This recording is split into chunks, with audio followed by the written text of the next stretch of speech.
মতন। অরণ্য জঙ্গলে কুহকের ডাক শুনিনি, ভেসে বেড়ানো পাখিদের মেলা দেখিনি। আমি পল্লী গায়ে এক চাষার ছেলে, বন্য হরিণ দেখার সময় কোথায় বলো? তবে আমি দেখি, প্রতিনিয়ত দেখি, লাঙলের ইসে কৃষকের কান্না, ডুবন্ত ধানে চোখের জলে স্বপ্ন মৃত্যু। আবার জেগে ওঠার ভরসাও দেখি। আমি সুন্দর খুঁজি আকাশের পাতাল করে, আমি সুন্দর দেখি শিশির ভেজা সকালে। আমি সংস্কৃতি খুঁজি রংমহলের দিকে। আমি সংস্কৃতি দেখি কৃষকের কাদা মাখা হাঁটু জলে। এক আমরণ ব্যথা বুকে বেঁধে আছে।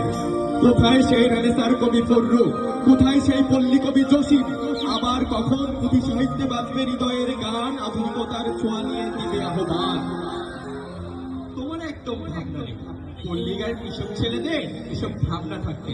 তোমরা বুঝো মাটি, তোমরা বুঝো মানুষ, তোমরা বুঝো ধর্ম, তোমরা সাহিত্যের কি বুঝো? এই যে মাটি, মানুষ, ধর্ম ছাড়া সাহিত্য তোমার ঠুনকো কাগজের ফুল, কি হবে এ দিয়ে? ছুঁড়ে ফেলো এসব জড়তার খেলনা। এসো সত্য সন্ধানী, এসো আলোর দিকে। যে পথ দেখিয়েছেন ভাষাবিজ্ঞানী ডক্টর মোহাম্মদ শহীদুল্লাহ, যে আহ্বান দিয়েছেন আব্দুল করিম সাহিত্য বিশারদ, মিথ্যা কথার ফুলঝুরি দিয়ে আর কতদিন? এসো কল্যাণের পথে, এসো শিকড়ের দিকে। তুমি কৃষকের মনের কথা বলো, মানুষের কথা বলতে শিখো। কি হবে এত বড় সাহিত্যিক কিংবা প্রাবন্ধিককে চিনে উষ্টে খাওয়া সব ভেজা বেড়াল, যারা নিজের অস্তিত্ব সংকীর্ণতায় ভুগেছে? নাকি পৃথিবীর এক আজন্ম পাপে তুমিও দূষিত হবে? অথবা নাম্বার বেশি পাওয়ার লোভে শিক্ষকের অশালীন বক্তব্যগুলি শুনে যাবে? এই তোমার শিক্ষা? আমি ওসব বুঝবো না। কৃষকের ছেলেদের এসব বুঝতে নেই। তোমরা তো মূর্খ। গোড়ামি ধর্মকর্ম ছাড়া কি বুঝো তোমরা?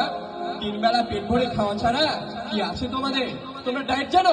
তোমরা সাহিত্য বুঝবে? তোমার ডায়েট করা সাহিত্যে আজ দুর্গন্ধ ছড়িয়েছে। তোমার নষ্ট কবিতা বিলাস নষ্ট করেছে পৃথিবী আমার। তুমি নারী মদ নিয়ে মত্ত হয়ে আমার অঙ্গনে এসেছো। তুমি পাপী, তুমি নষ্ট করেছো আমার সোনার ফসলকে। হে পাপিষ্ঠ, তুমি চলে যাও, দূর হও আমার অধিকার থেকে। জেগে ওঠো তরুণ, জাগো রাখালি কিশোর। সিরাজুল মুনিরা তোমায় হাত ছানি দিয়ে ডাকছে। পল্লী মায়েরা সব আলো নিয়ে দাঁড়িয়ে আছে। নতুন অঙ্গনে রচনা করো এক নতুন দিগন্ত।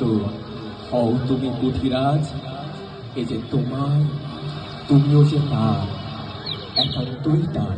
ধন্যবাদ।